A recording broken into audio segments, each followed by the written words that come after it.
लेकिन आज सबसे पहले बात पाकिस्तान में गेम ऑफ पावर की। वहां जल्द ही बहुत बड़ा खेल होने वाला है। असीम मुनीर को असीम शक्ति मिलने वाली है और यह काम खुद शहबाज शरीफ करने वाले हैं। इसके बाद मुनीर पाकिस्तान में सर्वशक्तिमान बन जाएंगे हमेशा के लिए। मुनीर को शी जिनपिंग और व्लादिमीर पुतिन जैसा शाही आराम हमेशा के लिए मिल जाएगा।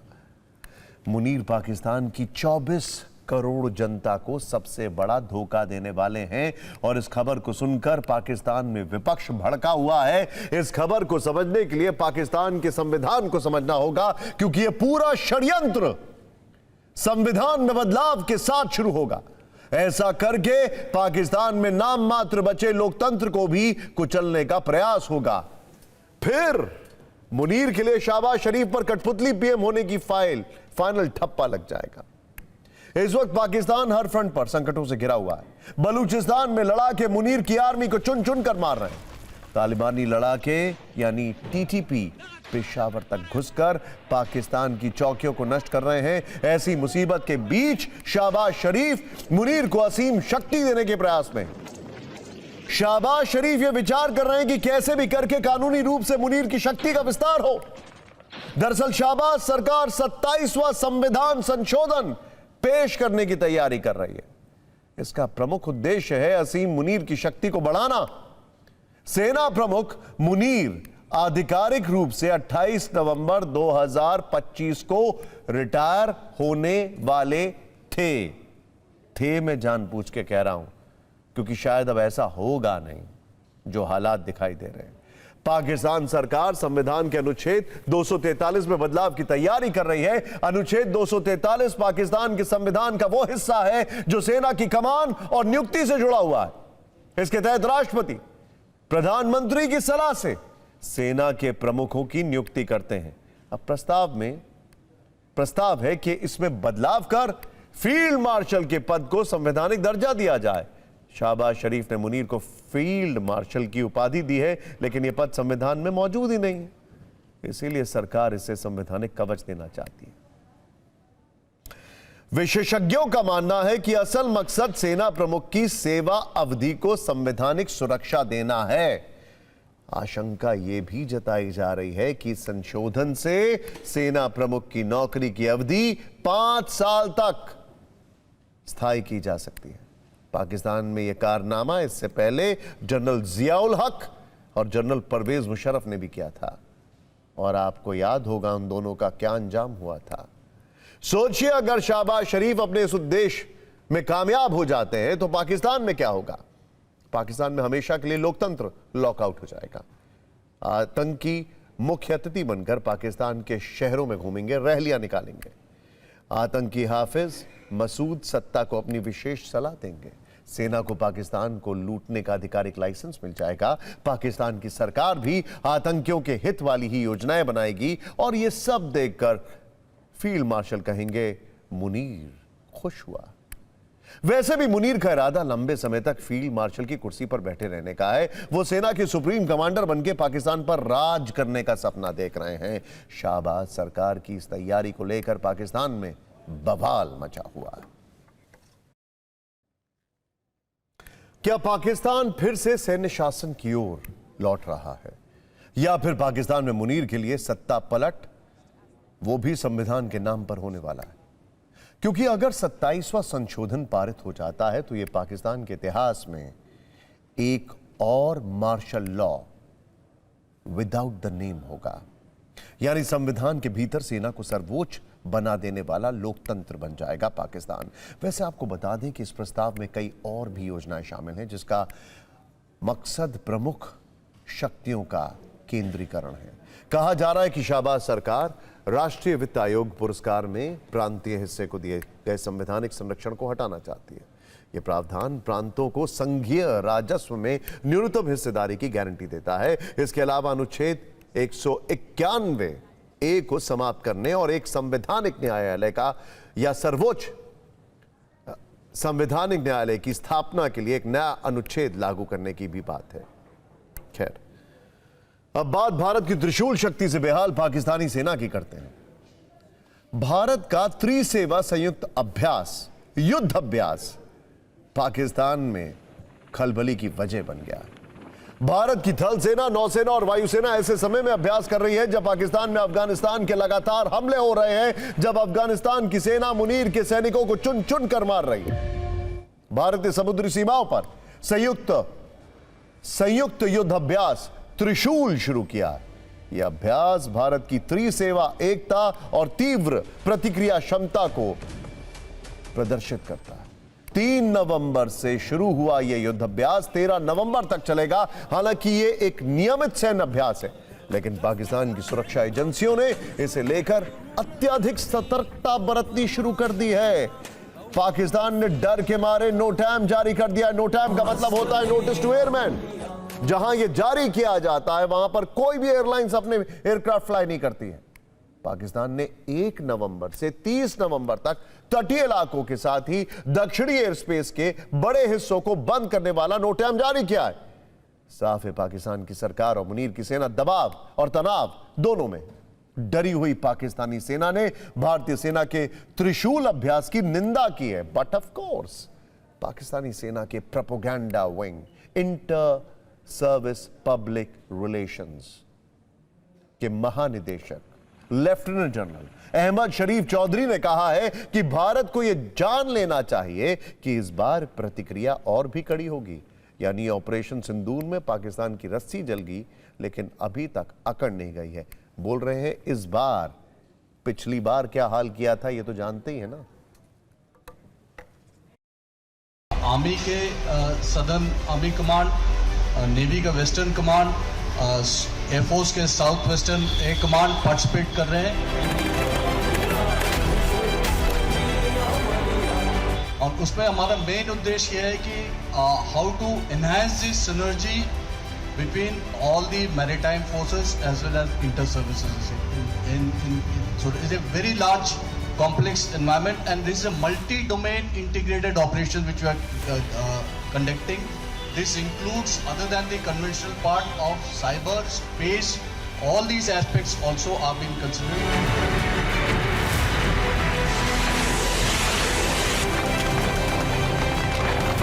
In Navy में कम से कम 20 से 25 ships पार्टिसिपेट कर रहे हैं। उसी हिसाब से एयरफोर्स के भी लार्जर नंबर 40 से plus fighter aircraft and other support aircraft are participating and army का भी इंक्लूडिंग द एम्फीबियस ऑपरेशंस, हमारे जो जलश्वा जो शिप है LPD है और जो LCUs है लैंडिंग क्राफ्ट यूटिलिटीज, वो भी पार्टिसिपेट कर रहे हैं।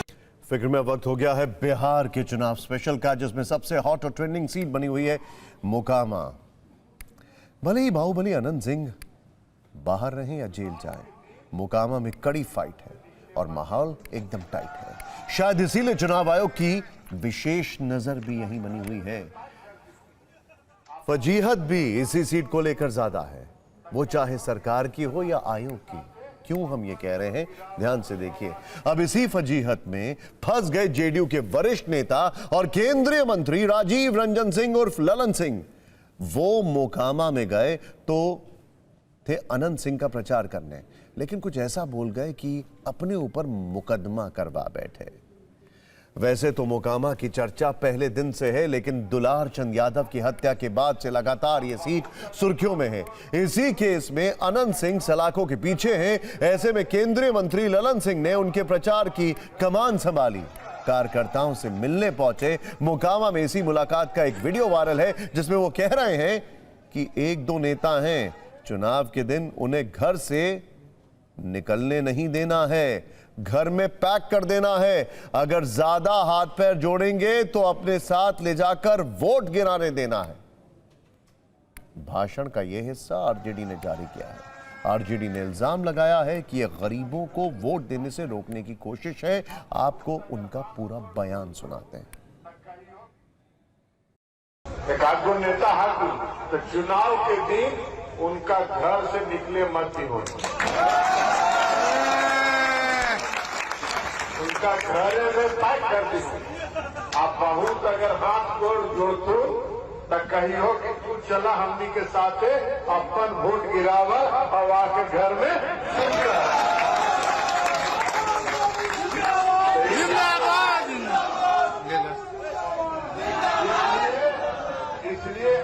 से सब लोग कमान संभाल लें और कमान संभाल के चुनाव में अब समय नहीं। बिहार में आचार संहिता लगी हुई है। वायरल वीडियो की प्रशासनिक पड़ताल हुई और जांच के बाद राजीव रंजन सिंह उर्फ ललन सिंह के खिलाफ केस दर्ज कर लिया गया है। लेकिन सवाल इसलिए भी उठ रहे हैं क्योंकि ललन सिंह केंद्रीय मंत्री हैं। उनका बयान चिंता बढ़ाने वाला है। उनकी पार्टी यानी जेडीयू के उम्मीदवार अनंत सिंह हत्या के गंभीर आरोपों में जेल में बंद हैं। उनके टेरर का अंदाजा आप इस बात से लगा सकते हैं कि जब गिरफ्तारी की बारी आई तो पुलिस देर रात को उनके घर पहुंची थी। सोचिए, ऐसे नेता के लिए ललन सिंह ने न सिर्फ खुलकर प्रचार किया बल्कि वायरल वीडियो में धमकी देते भी दिखाई दिए। जंगल राज बिहार में इतना बड़ा मुद्दा है जिसमें सरकार को उखाड़ फेंकने की ताकत है, जो 20 साल से बिहार की राजनीति में नंबर 1 पर ट्रेंड कर रहा है। जाहिर है ऐसे में जब बाहुबली का प्रचार करते करते ललन सिंह धमकाने पर उतर आए तो बिहार का सियासी तापमान काफी बढ़ गया।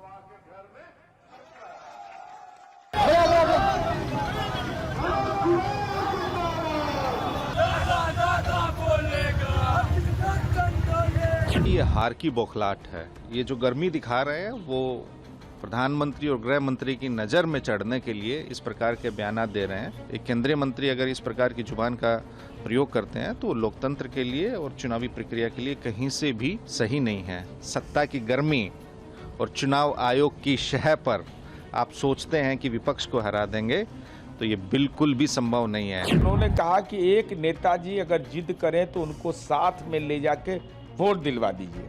इसका मतलब हुआ कि चुनाव आयोग का निर्देश है कि वह चाहे तो अपंग होगा या दिव्यांग होगा या शारीरिक रूप से अस्वस्थ होगा। राष्ट्रीय जनता दल ने जो ट्वीट किया है वो डिस्टॉर्ट, पूरी बात ये बता नहीं रहे, आधा बात तो अधगल गगरी छलकत जाए।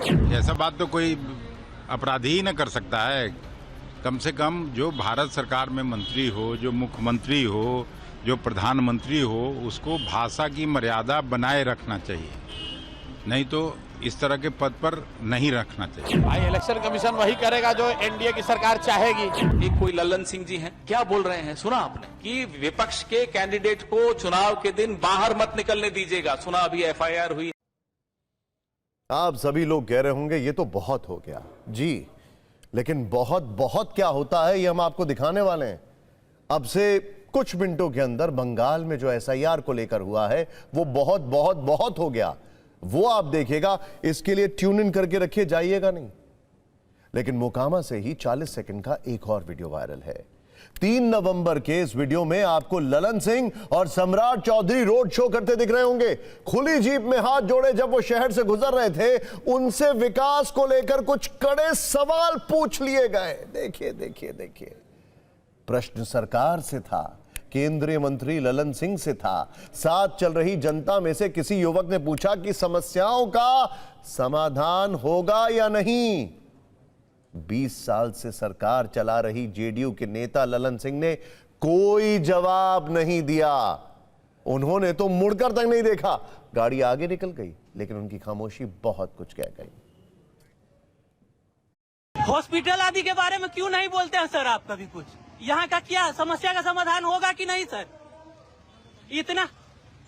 क्या है, क्या व्यवस्था है वहाँ? व्यवस्था तो फिलहाल ललन बाबू के पास इतनी अच्छी पदवी है, 8700 करोड़ का बजट है इनके पास एक साल में, जो कि 40,000 करोड़ का होता है 5 साल में। क्या उसका क्या कर रहे हैं? उस पैसे का कहाँ जा रही है वो धनराशि? 5 विधानसभा है, कोई जवाब नहीं। कोई जवाब दीजिए, हम लोग भी वोट करते हैं। ये मोकामा के साथ इतना सौतेला व्यवहार क्यों? ये जवाब देने आए थे या फिर फूल माला के साथ लदे हुए होकर वहां से निकलने आए थे, या चेहरा दिखाने आए थे? आप खुद जवाब दीजिए। ये शो हर जगह सोशल मीडिया पर जा रहा है, कमेंट करिए। विवाद और मुकदमे के बीच आज एक बार फिर केंद्रीय मंत्री ललन सिंह मोकामा में अनंत सिंह का प्रचार करने पहुंचे। दर्जनों पंचायतों का दौरा किया। उनके काफिले पर जेसीबी से फूल बरसाए गए। इतने फूल बरसाए गए कि सड़कें फूलों से पटी नजर आई। बैंड बाजे से उनका स्वागत किया गया। हर पंचायत में एनडीए कार्यकर्ताओं से उन्होंने जन जन अनंत बनकर चुनाव लड़ने की अपील की है। राजीव रंजन सिंह उर्फ ललन सिंह मुंगेर से जेडीयू के लोकसभा सांसद हैं और उन्हीं के संसदीय क्षेत्र में मोकामा विधानसभा सीट है। वैसे पहले चरण की वोटिंग से पहले वादों का सॉफ्टवेयर भी अपडेट हो रहा है। जैसे फोन के फीचर्स को अपग्रेड रखने के लिए बीच बीच में सॉफ्टवेयर अपडेट करना होता है ना, ठीक वैसी ही तकनीक बिहार में तेजस्वी यादव अपना रहे हैं। महागठबंधन का घोषणा पत्र भले ही जारी हो चुका हो, लेकिन वादों का सॉफ्टवेयर आज भी अपडेट हो रहा है। आज तेजस्वी यादव ने रैली शुरू करने से पहले प्रेस कॉन्फ्रेंस करके ऐसा ही किया। फोकस महिलाओं पर था। उन्होंने कहा कि माई बहन मान योजना के तहत महिलाओं को मकर संक्रांति पर बैंक खातों में एक मुश्त 30,000 रुपए भेजे जाएंगे। हालांकि ऐसा महागठबंधन की सरकार बनने पर होगा। महागठबंधन ने वादा किया है कि जरूरतमंद महिलाओं को हर महीने 2500 रुपए की मदद दी जाएगी, लेकिन चुनावी माहौल को देखते हुए अब पूरे 1 साल की राशि एक बार में ही ट्रांसफर करने का प्लान है। इसकी वजह भी हम डिकोड करेंगे, लेकिन पहले बयान सुन लेते हैं।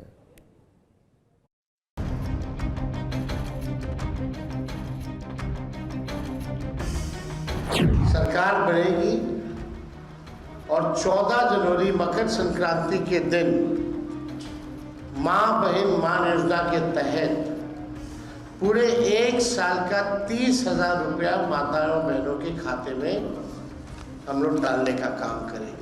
तेजस्वी यादव का वादा झूठ का पुलिंदा है। कुछ भी वादा करते हैं उनको कुछ मालूम नहीं है। इकोनॉमिक्स की एक वर्ड उनको नहीं पता। कहां से पैसे आएंगे, कैसे खर्च होंगे, इसके बारे में कोई जानकारी नहीं है। जानकारी के अभाव में अगर कोई उनसे कहे तो वो चांद और तारे लाने की भी बात करेंगे, लेकिन इनको दिन में तारे दिखने वाले हैं। एनडीए भारी बहुमत से जीतने वाला है। देखिए, राजनीति का एक रूल है और वो रूल गोल्डन रूल कहा जाता है। चुनाव से पहले वादे करने में कोई कंजूसी नहीं करनी चाहिए। खैर, बिहार में महिला वोटर्स को गेम चेंजर माना जा रहा है। पिछले 3 चुनावों का यह ट्रेंड बता रहा है कि पुरुषों से आगे बढ़कर महिलाओं ने वोटिंग की है। उन्हें एनडीए का कोर वोटर माना जाता है। इस बार के चुनाव में कुल 7 करोड़ 42 लाख वोटर हैं। इनमें 3 करोड़ 92 लाख पुरुष जबकि 3 करोड़ 49 लाख महिला वोटर्स हैं। 2020 में कुल महिला वोटर्स में लगभग 60% ने वोटिंग की, जबकि पुरुषों की संख्या उनसे 5% कम थी। 2015 में महिला वोट का प्रतिशत 60 को पार कर गया था। यहां भी पुरुष 7% पीछे रह गए। मतदान का यही ट्रेंड 2010 में देखने को मिला था। 2020 में कुल 243 सीटों में 166 पर महिलाओं का मतदान प्रतिशत पुरुषों से ज्यादा था। इन 166 सीटों में एनडीए ने 99 सीटें हासिल की, यानी जहां महिलाओं ने ज्यादा वोट किया वैसी 80% सीटें एनडीए के खाते में गईं। ऐसा माना जा रहा है कि जिस तरफ महिलाओं का झुकाव होगा उधर जीत की संभावना बढ़ जाती है। पिछले 3 चुनाव में एनडीए महिलाओं की पसंद बना हुआ है। इस बार क्या होगा यह तो 14 नवंबर को ही पता चलेगा कि जेडीयू और बीजेपी दोनों ने 101 में से 13 महिलाओं को टिकट दिया है, 13। लेकिन आरजेडी की बात की जाए तो उसने 143 में से 24 महिलाओं को टिकट दिया है। खैर, वैसे बिहार में दूसरे राज्यों से आए नेता भी एक दूसरे पर तीखे हमले कर रहे हैं। इसमें योगी आदित्यनाथ और अखिलेश यादव दूसरे नेताओं से काफी आगे चले गए हैं। कल सीएम योगी ने दरभंगा में इंडिया गठबंधन के 3 बड़े नेताओं पर कटाक्ष किया था। उन्होंने गांधी जी के 3 बंदर का संदर्भ बताते हुए टारगेट किया था। इंडिया गठबंधन के तीनों नेताओं को उन्होंने पप्पू, टप्पू और अप्पू कहा था। इस पर अखिलेश यादव ने भी उसी अंदाज में जवाब दिया। उन्होंने गप्पू और चंपू वाला तंज किया। आज इंडी गठबंधन के 3 और बंदर आ गए। ये 3 बंदर, पप्पू सच बोल नहीं सकता, अच्छा बोल नहीं सकता, टप्पू अच्छा देख नहीं सकता और अप्पू सच सुन नहीं सकता। बीजेपी में बड़े बड़े गप्पू हैं और उनके चप्पू हैं हमारे। वहाँ तो दो ही है, वहाँ तो दो ही होंगे ना, एक गप्पू और बाकी चंपू। गप्पू और चंपू से बिहार बचाओ। ये तीन बंदरों की जोड़ी ये बिहार में खानदानी माफियाज को गले लगा करके अपना शागिर्द बना करके बिहार की सुरक्षा में सेंध लगाने का काम कर रहे हैं। और सच्चाई तो ये है कि अगर बंदरों की टोली में उन्हें बैठा दिया जाए तो शायद हम और आप भी नहीं पहचान पाएंगे उन्हें। वैसे आज बिहार में पहले चरण का प्रचार थम गया है। 121 सीटों पर 6 तारीख को वोट डाले जाएंगे। आखिरी दिन के प्रचार में धुआंधार रैलियां हुई, चाहे एनडीए हो या महागठबंधन, दोनों तरफ के दिग्गज मैदान में थे। गृह मंत्री अमित शाह दरभंगा, मोतिहारी और बेतिया में थे, तो राहुल गांधी औरंगाबाद, कुटुंबा और वजीरगंज पहुंचे। रक्षा मंत्री राजनाथ सिंह ने राघोपुर और फतुहा में जनसभाएं की। असम के सीएम हेमंता बिस्वा शर्मा भी आज मैदान में दिखे। गृह मंत्री अमित शाह ने शहाबुद्दीन का जिक्र करते हुए पूछा, क्या लालू यादव फिर से जंगल राज आने की सोच रहे हैं? राहुल गांधी ने कहा, बिहार के युवा रील बनाना नहीं चाहते, रोजगार चाहते हैं। तो सीएम हेमंता ने कटाक्ष किया, देश में जितने भी ओसामा बिन लादेन हैं सबको खत्म करना है। आपको बता दें कि हेमंता बिस्वा शर्मा रघुनाथपुर में प्रचार कर रहे थे, जहां से आरजेडी ने शहाबुद्दीन के बेटे उसामा शहाब को टिकट दिया है।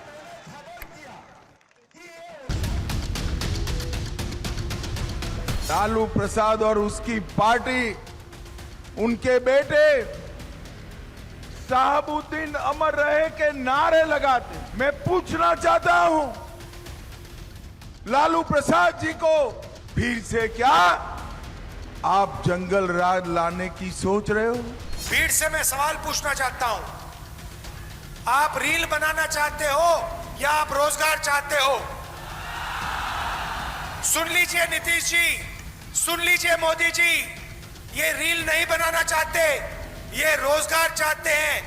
रघुनाथपुर में राम लक्ष्मण सीता तो बहुत है, लेकिन साथ में ओसामा भी है। चुनाव जीतने का बाद हमारा देश में जितना भी ओसामा बिन लादेन है, सबको एक एक करके हमें खत्म करना है। सरकार बनाने का चुनाव है, बेरोजगारी को खत्म करने का चुनाव है। मोदी जी फैक्ट्री लगवाएंगे गुजरात में, अब बिजली चाहिए बिहार में, नहीं होने वाला। हम लोग जहां भी सरकार एनडीए की बनाते हैं तो हम लोग कहते हैं आइए हमारी एनडीए की जहां सरकार, वहां देखिए कितना विकास हुआ। आइए नहीं एनडीए के बिहार में, हमारा विकसित बिहार, ये कहेंगे आइए ना हमारा बिहार में, ठोक देंगे कच्चा कबाड़ में। अब आपको उत्तर प्रदेश से सामने आई करप्शन की एक ऐसी कहानी दिखाते हैं जिससे हर कोई हैरान है। महज 1 लाख रुपए की सैलरी पाने वाले एक डीएसपी के पास सोचिए कितनी संपत्ति होगी। अंदाजा लगाइए, 1 करोड़, 2 करोड़, 10 करोड़ नहीं, 100 करोड़ से भी ज्यादा की संपत्ति मिली है। यूपी पुलिस के इस डीएसपी का नाम है ऋषिकांत शुक्ला, जिनकी संपत्ति की जांच एसआईटी कर रही थी। जांच हुई तो पता चला कि डीएसपी ऋषिकांत अरबपति हैं। उनके अलग अलग जगहों पर करोड़ों की कीमत के 12 प्लॉट, 11 दुकानें होने की जानकारी सामने आई। फिलहाल मैनपुरी के भोगांव में तैनात डीएसपी ऋषिकांत शुक्ला को सस्पेंड कर दिया गया है। उनके खिलाफ विजिलेंस जांच भी शुरू हो गई है। अभी तक जांच के मुताबिक डीएसपी शुक्ला के नाम पर जो 12 संपत्तियां मिली हैं, उनकी कीमत करीब 92 करोड़ है। कानपुर में उनके एक करीबी के नाम जो 11 दुकानें मिली हैं, उनकी कीमत भी करोड़ों में है। इसके अलावा 3 अन्य संपत्तियों के दस्तावेज उपलब्ध नहीं हो सके, लेकिन वो भी डीएसपी शुक्ला के पैन नंबर से जुड़ी पाई गई हैं। कुल मिलाकर देखा जाए तो यह संपत्ति 100 करोड़ से ऊपर होने का दावा है। बताया जा रहा है कि आरोपी डीएसपी कानपुर के वकील अखिलेश दुबे के लिए काम करता था। अखिलेश दुबे पर लोगों को फर्जी केस में फंसाने और करोड़ों रुपए वसूलने का आरोप है। कहा जा रहा है कि ब्लैकमेलिंग और उगाही के इस खेल से ही डीएसपी ऋषिकांत शुक्ला अरबपति बन गए। 1998 में सब इंस्पेक्टर पद पर भर्ती होने के बाद उनकी कानपुर में ही तैनाती हुई। वर्ष 2006 में प्रमोशन के बाद वो इंस्पेक्टर बन गए। खास बात यह है कि 1998 से 2009 तक वो कानपुर में ही रहे। आरोप है कि इस दौरान अखिलेश दुबे के साथ मिलकर ब्लैकमेलिंग और उगाही का नेटवर्क शुरू किया। कानपुर में क्राइम ब्रांच और एसओजी के प्रभारी रहते हुए अपने पद और रुतबे का गलत इस्तेमाल किया। आरोप यह भी है कि कानून और ड्यूटी की परवाह किए बिना ऋषिकांत शुक्ला ने अखिलेश दुबे के लिए कई गैर कानूनी काम किए, क्योंकि अखिलेश दुबे ने लोगों को फर्जी केस में फंसाने की धमकी देकर पैसों की उगाही का गिरोह बनाया था। बताया जा रहा है कि इसमें करीब 50 पुलिस वाले शामिल थे। कई लोगों को फर्जी केस में फंसाकर समझौते के नाम पर करोड़ों रुपए लिए गए। कई लोगों की संपत्तियों पर भी कब्जा करने का आरोप है। अब तक इस मामले में 6 पुलिसकर्मी निलंबित हो चुके हैं। अखिलेश दुबे की गिरफ्तारी के इस मामले की जांच जैसे जैसे आगे बढ़ रही है, कई पुलिस अधिकारियों के राज सामने आ रहे हैं।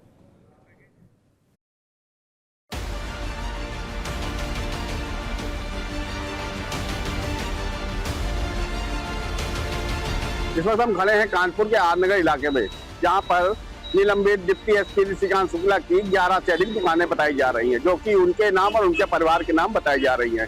यहाँ पर हम बता दें, यहाँ पर कानपुर के आर नगर का इलाका सबसे पॉश इलाका है। इस इलाके में एक छोटी छोटी दुकान की कीमत 2 से 3 करोड़ रुपए है। अगर इस इलाके में 11 दुकानें हैं, एसआईटी जांच में जो कि पाया गया है, उसके हिसाब से लगभग 30 करोड़ की संपदा जो है इस इलाके में ऋषिकांत शुक्ला की पाई गई है। तो एसआईटी को जांच दी गई थी। उसका कुछ ब्रीफली यह है कि वो अखिलेश दुबे के साथ मिलकर के उन्होंने अपने कई रिश्तेदारों के माध्यम से कई प्रॉपर्टी अर्जित की हैं और प्रत्यक्ष एवं परोक्ष रूप से और अपरोक्ष रूप से भी बहुत मदद करी, और जिसकी वजह से अखिलेश दुबे इतने लोगों को प्रताड़ित कर पाए और उनका रोल पाया गया। उनकी संपत्तियों की जब जांच कराएगी तो अगल बगल के जिलों में उनकी करीब 92 करोड़ की तो संपत्ति मिली है, और अन्य भी जो एसेट्स मिले हैं उनकी जानकारी एसआईटी ने कमिश्नर साहब को दी। कमिश्नर साहब ने उस पर सहमति जताते हुए उसको डीजीपी सर को विजिट किया था। छत्तीसगढ़ में बड़ा ट्रेन हादसा हुआ है जिसमें 8 लोगों की मौत हो गई। बिलासपुर में एक पैसेंजर ट्रेन और मालगाड़ी के बीच टक्कर हुई, जिसमें पैसेंजर ट्रेन का इंजन मालगाड़ी के ऊपर चढ़ गया। मौके पर रेलवे के अधिकारी और कर्मचारी पहुंच चुके हैं। रेस्क्यू ऑपरेशन चलाया जा रहा है। भारत और इजरायल के बीच रणनीतिक साझेदारी को नई दिशा देने के उद्देश्य से आज विदेश मंत्री एस जयशंकर और इजरायल के विदेश मंत्री के बीच अहम मीटिंग हुई है। इस मौके पर जयशंकर ने कहा कि अब वक्त आ गया है कि पूरी दुनिया आतंकवाद के खिलाफ जीरो टॉलरेंस की नीति अपनाए। भारत और इजरायल दोनों इस खतरे से निपटने में एक दूसरे के विश्वसनीय सहयोगी हैं। ये इजरायली विदेश मंत्री की भारत की पहली आधिकारिक यात्रा है। बिहार में दरभंगा की गौरा बोराम सीट पर बड़ा उलटफेर हुआ है। मुकेश सैनी ने भाई संतोष सैनी को चुनाव लड़ने से रोक दिया है। महागठबंधन ने वहां अफजल अली को समर्थन का ऐलान किया है। कल ही आरजेडी ने अफजल अली को पार्टी से निष्कासित किया था। गौरा बोराम सीट पर पहले चरण में 6 नवंबर को मतदान है। महाराष्ट्र राज्य चुनाव आयोग ने आज निकाय चुनाव की घोषणा की है। 246 नगर परिषद और 42 नगर पंचायतों में 2 दिसंबर को वोट डाले जाएंगे। हालांकि जिन 105 नगर पंचायतों का कार्यकाल अभी पूरा नहीं हुआ है, वहां चुनाव बाद में होंगे। आज महानगर पालिका और जिला परिषद के चुनावों की घोषणा नहीं की गई है। क्यूएस यूनिवर्सिटी एशिया के 100 संस्थानों की रैंकिंग जारी की गई है। टॉप 100 में भारत के 7 संस्थान हैं। इनमें 5 आईआईटी, दिल्ली यूनिवर्सिटी और इंडियन इंस्टीट्यूट ऑफ साइंसेज शामिल हैं। भारतीय सेना ने अपनी ड्रोन क्षमता में जबरदस्त छलांग लगा दी है। सेना की दक्षिणी कमान ने देश में ही डिजाइन, डेवलप और बड़े पैमाने पर उत्पादन करने वाला ड्रोन इकोसिस्टम तैयार किया है। इन ड्रोन सिस्टम को हाल ही में त्रिशूल परीक्षण के दौरान इस्तेमाल किया गया था। ये नई पीढ़ी के स्वदेशी ड्रोन निगरानी, सटीक हमला और इलेक्ट्रॉनिक वॉरफेयर जैसे मिशन के लिए तैयार किए गए हैं। यूएई के जेल में बंद बॉलीवुड एक्ट्रेस सलीना जेटली के भाई को दिल्ली हाईकोर्ट से राहत मिली है। दिल्ली हाईकोर्ट ने भारत सरकार को निर्देश दिया है कि वो सलीना जेटली के भाई की कानूनी मदद करे। कोर्ट ने विदेश मंत्रालय को नोटिस जारी कर एक नोडल ऑफिसर नियुक्त करने को कहा है। सलीना के भाई मेजर जेटली को अस्पष्ट कारणों की वजह से यूएई पुलिस ने हिरासत में लिया था। एशिया कप में भारत पाकिस्तान मुकाबलों में हुए विवाद के बाद अब आईसीसी ने आचार संहिता उल्लंघन पर बड़ी कार्रवाई की है। पाकिस्तानी खिलाड़ी हारिस राउफ को 2 मैचों के लिए सस्पेंड किया गया है, जबकि भारतीय टी20 कप्तान सूर्य कुमार यादव पर 30% मैच फीस का जुर्माना लगाया गया है। इनके अलावा जसप्रीत बुमराह, अर्शदीप सिंह और साहिबजादा फरहान पर भी एक्शन लिया गया है। शेयर बाजार आज फिर भारी गिरावट के साथ बंद हुआ है। सेंसेक्स 519 अंक गिरकर 25,600 के नीचे बंद हुआ है। निफ्टी भी 165 अंक टूटकर 25,597 पर बंद हुआ है। सभी सेक्टरों में आई बिकवाली के चलते गिरावट देखी गई है। अब हम बात कर रहे हैं एक ऐसी खबर की जो कि आपको बहुत बहुत हैरान करेगी, जिसका हमने थोड़ी देर पहले टीजर किया था।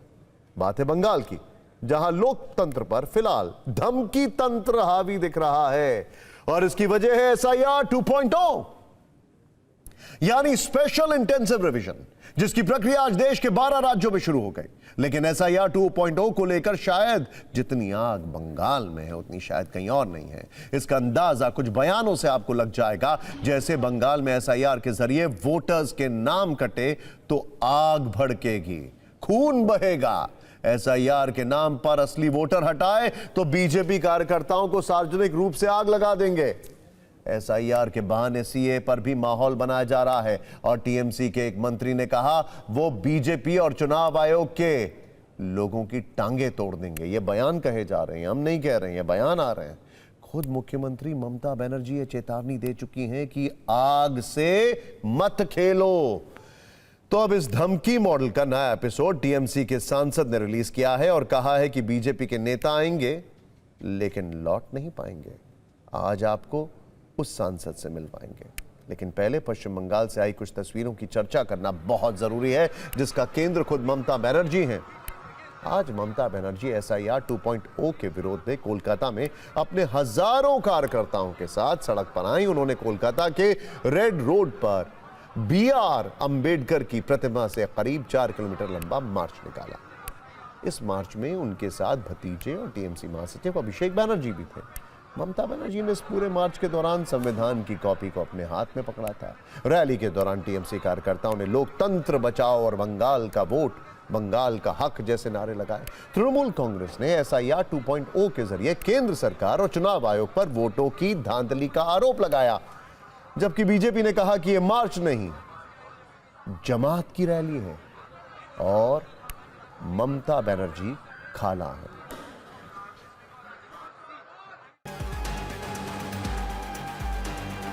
বাংলা ভাষায় কথা বললে বাংলাদেশি হয় না, যেমন হিন্দি ভাষায় কথা বললে সবাই পাকিস্তানি হয়ে যায় না, বা উর্দু ভাষায় কথা বললে क्यों अभी कहते हैं Aadhaar card no Aadhaar for voter list, किसका साथ आप गद्दारी कर रहा है? कितना कार्ड बनाओगे? Ration card, health card, PAN card, Aadhaar card. BJP सरकार अगर ये लिस्ट झूठा है तो आपका सरकार भी झूठा है। करते लूट, बोलते झूठ। It's not a political program. It's a program of Jamaat Michil led by Khala Mamta Banerjee. A particular community participated. The TMC, the Mamta Banerjee is trying to protect the Muslims, Bangladeshi Muslims. ধর্মের নামে যারা রাজনীতি করে, যারা বাংলায় ধর্মের নামে বিভাজন করে, বাংলাকে অনুতপ্ত করার ষড়যন্ত্র চক্রান্ত বছরের পর বছর এরা করেছিল। वैसे आज ममता बनर्जी के इस मार्च के बाद उनके प्रतिद्वंदी सियासत की फ्लैशबैक लाइब्रेरी से कुछ पुराने वीडियो निकालकर वायरल कर रहे हैं, जो करीब 20 साल पुराने हैं। इन वीडियोस के जरिए ममता बनर्जी पर हृदय परिवर्तन वाला कटाक्ष हो रहा है।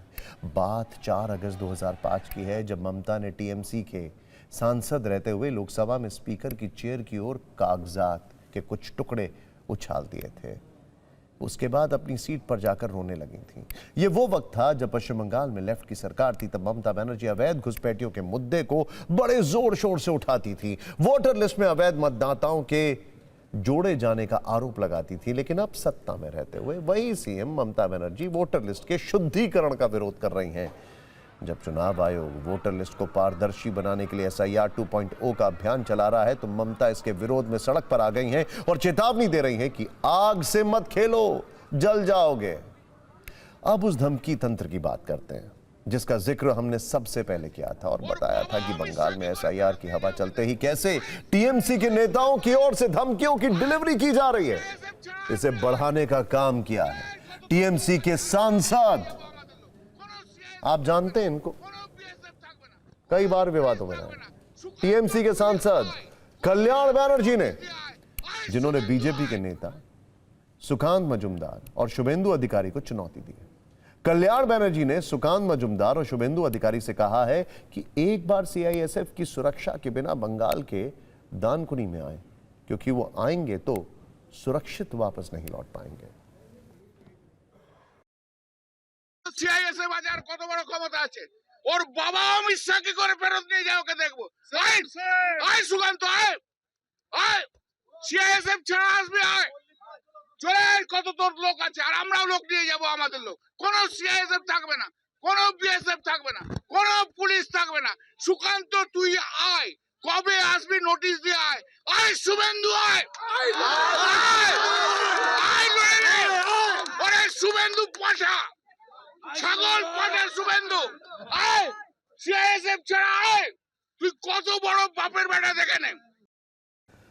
वैसे बंगाल में SIR पर चल रही फाइट के रुझान भी आने शुरू हो चुके हैं। एक वीडियो दक्षिण हावड़ा विधानसभा क्षेत्र के हावड़ा नगर पालिका से आया है, जहां एक BLO गणना फॉर्म बांटने पहुंची थी।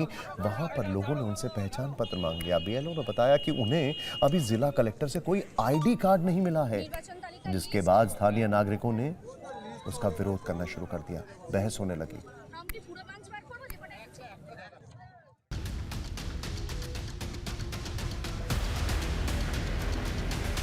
भाजपा ये जो कर रहा है बंगाल का जनता का ऊपर, ये जो SIR NRC के नाम पे थ्रेट, प्रेशर, अत्याचार जो कर रहा है, इसके खिलाफ पॉलिटिकल जो मूवमेंट, प्रोटेस्ट और लीगल जो बैटल सब चलेगा। तो SIR को मुद्दा बनाने की कोशिश हो रही है, जबकि बंगाल की असली मुद्दा अनएम्प्लॉयमेंट है।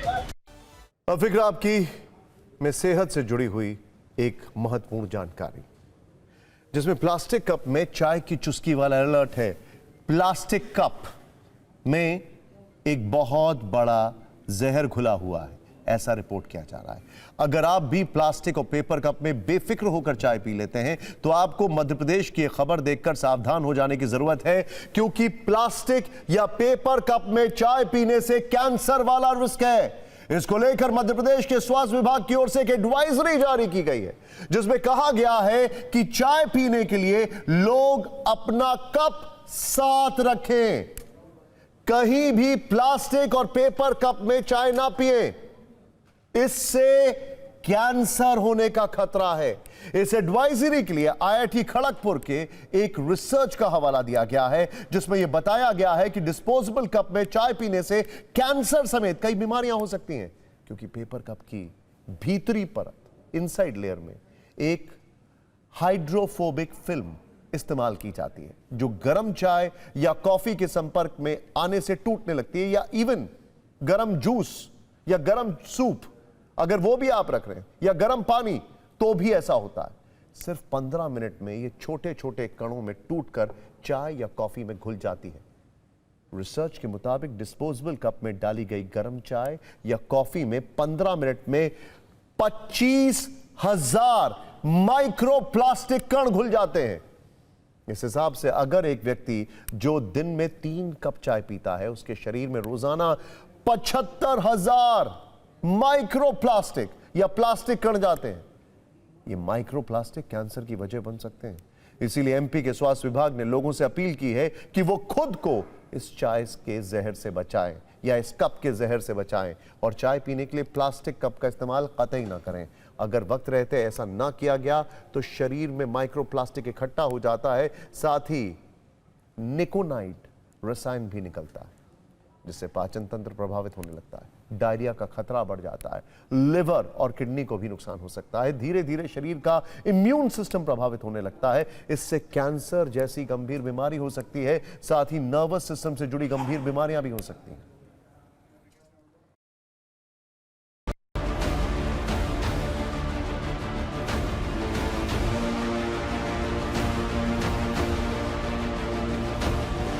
मध्य प्रदेश में भोपाल स्वास्थ्य विभाग ने एक एडवाइजरी जारी की है जिसमें कहा गया है कि डिस्पोजल में चाय कॉफ़ी पीना बेहद खतरनाक है और इससे कैंसर भी हो सकता है। फिलहाल यहाँ पर आप देख रहे हैं दोनों तरह की चॉइस आपको मिलती है इस दुकान पे। इनसे बात करते हैं। भाई साहब ये बताएं कि जो डिस्पोजल भी है और कप भी है, ज़्यादातर लोग किस में चाय पीते हैं? कप में पीते हैं। कप में। और ये बात की जानकारी है आप लोगों को भी कि डिस्पोजल में ज़्यादा चाय पीने से कैंसर हो सकता है? होता है वो तो। नहीं, हम तो कप में ही लेते हैं, जब भी आते चाय कप ही में पीते हैं। डिस्पोजल अवॉइड ही करते, बहुत खतरनाक है। अब आपको बताते हैं न्यूयॉर्क में हो रहे एक इंटरेस्टिंग कॉन्टेस्ट की, न्यूयॉर्क में हो रहे मेयर के चुनाव की, जहां ट्रंप का सबसे बड़ा दुश्मन ये चुनाव जीतने के बेहद करीब है। न्यूयॉर्क का मेयर पूरे शहर का सर्वे सर्वा होता है, वही शहर के लिए नीतियां बनाता है। शिक्षा ही नहीं, शहर की सुरक्षा का जिम्मा भी न्यूयॉर्क के मेयर के कंधों पर ही होता है। लेकिन जिसे ट्रंप अपना सबसे बड़ा दुश्मन मान बैठे हैं, वही न्यूयॉर्क का अगला मेयर बनने के बेहद करीब पहुंच गया है। उनका नाम है ज़ोहरान ममदानी। वैसे तो ट्रंप और ममदानी को लेकर न्यूयॉर्क में दुश्मनी की नई कहानी इसी चुनाव से शुरू हुई। ट्रंप ममदानी को ल्यूनाटिक, कम्युनिस्ट यानी सर फिरे वामपंथी जैसे शब्दों से बुलाते हुए उनकी नागरिकता पर सवाल उठा रहे हैं। तो वहीं ममदानी का कहना है कि ट्रंप उनसे इसलिए टकरा रहे हैं क्योंकि वो आम लोगों से जुड़े मुद्दे और मूलभूत सुविधाओं की या सेवाओं की बात कर रहे हैं। लेकिन ट्रंप के दुश्मन न्यूयॉर्क का चुनाव जीतने के बेहद करीब पहुंच चुके हैं। संक्षेप में आपको ज़ोहरान ममदानी का परिचय दे देते हैं। ज़ोहरान ममदानी भारतीय मूल के अमेरिकी नागरिक, पिता महमूद ममदानी प्रोफेसर और मां मीरा नायर फिल्म मेकर है। मीरा नायर। ममदानी का परिवार युगांडा से कनाडा फिर अमेरिका आया। राजनीति में आने से पहले ममदानी हिप हॉप रैपर थे। उनका पहला गाना कांडा जो युगांडा में वायरल हुआ था। कॉलेज से निकलने के बाद ममदानी क्वींस चले गए। क्वींस इन न्यूयॉर्क का एक बरोह। यहां प्रवासियों और ब्लैक लाइव्स मैटर आंदोलन में भाग लिया। 2017 में ममदानी डेमोक्रेट्स के साथ राजनीति शुरू की। न्यूयॉर्क डेमोक्रेट्स का गढ़ है आपकी जानकारी के लिए। 2020, 2022 और 2024 में स्टेट असेंबली के लिए चुने गए। वैसे ममदानी की बढ़ती हुई लोकप्रियता पिछले काफी समय से ट्रंप को चुभ रही है, तो वहीं ममदानी ने भी खुलेआम ट्रंप के खिलाफ बयानबाजी की है। लेकिन आपको ममदानी से ट्रंप की चिढ़ की सबसे बड़ी वजह जानना जरूरी है। न्यूयॉर्क की सालाना जीडीपी करीब 2.3 ट्रिलियन डॉलर है। न्यूयॉर्क की जीडीपी पूरे भारत की जीडीपी से आधे से ज्यादा है। न्यूयॉर्क का अपना करीब 100 अरब डॉलर से ज्यादा का बजट है। न्यूयॉर्क को अमेरिका की आर्थिक राजधानी कहा जाता है। यहां दुनिया की कई बड़ी कंपनियां और यूएन का हेडक्वार्टर है। यहां मेयर ही शहर के लिए सबसे ज्यादा नीतियां बनाता है, बल्कि वही नीतियां बनाता है। न्यूयॉर्क के मेयर का रोल एक मिनी प्रधानमंत्री की तरह होता है। न्यूयॉर्क में ही ट्रंप का टावर है जहां वो अक्सर रहते हैं, यानी ज़ोहरान ममदानी न्यूयॉर्क का मेयर बनते ही बहुत ताकतवर हो जाएंगे, जो ट्रंप को बिल्कुल पसंद नहीं आएगा। इसीलिए ट्रंप ने नतीजों से पहले ही ममदानी को धमकी दे डाली है। दुनिया भर में टैरिफ को हथियार बनाने वाले ट्रंप ने यहां पैसे वाला ट्रंप कार्ड चला है। ट्रंप ने धमकी देते हुए कहा है कि अगर ममदानी न्यूयॉर्क के मेयर बन गए तो वो फंडिंग ही रोक देंगे। आप भी सोचिए, दुनिया के सबसे पुराने लोकतंत्र का राष्ट्रपति एक तानाशाह की तरह व्यवहार कर रहा है। जिस व्यक्ति को लोकतांत्रिक तरीके से चुना जा रहा है, अब ट्रंप उसे रोकने के लिए न्यूयॉर्क की फंडिंग ही रोक देने की धमकी दे रहे हैं। वैसे आपको बता दें, ममदानी को बराक ओबामा का भी सपोर्ट है। ट्रंप ममदानी को कट्टर और मैड यानी पागल वामपंथी कहते हैं। इसके पीछे वो तर्क देते हैं कि ममदानी की नीतियों की वजह से देश पर जरूरत से ज्यादा आर्थिक बोझ पड़ेगा। ममदानी के वो कौन से एजेंडे हैं जिन्हें वो प्रमुखता से उठा रहे हैं, ये भी देख लीजिए। ममदानी ने यूनिवर्सल चाइल्ड केयर का वादा किया है, जिससे 5 वर्ष तक के बच्चों का मुफ्त इलाज होगा। इस पर करीब $7 बिलियन का खर्च आएगा। ममदानी ने फ्री बस सुविधा का ऐलान किया है। इससे हर रोज 10 लाख लोगों को फायदा होगा। इस पर करीब $800 मिलियन का खर्च आएगा। ममदानी ने शहर में खुद के ग्रोसरी स्टोर खोलने का वादा किया है। ये एक तरह से खुद का सुपरमार्केट प्रयोग है। इस पर करीब $60 मिलियन का खर्च आएगा। ममदानी ने किराएदारों को राहत देने का ऐलान किया है। इससे 10 लाख लोगों को सीधा फायदा होगा, लेकिन इसका शहर के बजट पर कोई असर नहीं पड़ेगा। अब ट्रंप और ममदानी की दुश्मनी से न्यूयॉर्क में नया लोकतांत्रिक संकट खड़ा हो सकता है। ममदानी ने कहा है कि न्यूयॉर्क सिटी में ट्रंप के इमिग्रेशन से जुड़े अभियानों को रोका जाएगा। ट्रंप ने कहा है कि अगर ममदानी ऐसा करेंगे तो उन्हें गिरफ्तार करना होगा या संघीय फंडिंग रोकनी होगी। ममदानी अमेरिकी नागरिक हैं। और कह रहे हैं कि ट्रंप गैर कानूनी तरीके से उन्हें डराने की कोशिश कर रहे हैं, जबकि ट्रंप धमकी दे रहे हैं कि ममदानी के खिलाफ केस भी चलाया जा सकता है। ऐसे में लोग ये भी पूछ रहे हैं कि आखिर न्यूयॉर्क में किसकी चलेगी, क्योंकि एक तरफ ममदानी है और दूसरी तरफ ट्रंप। ऐसे में दोनों में जबरदस्त टक्कर होने वाली है।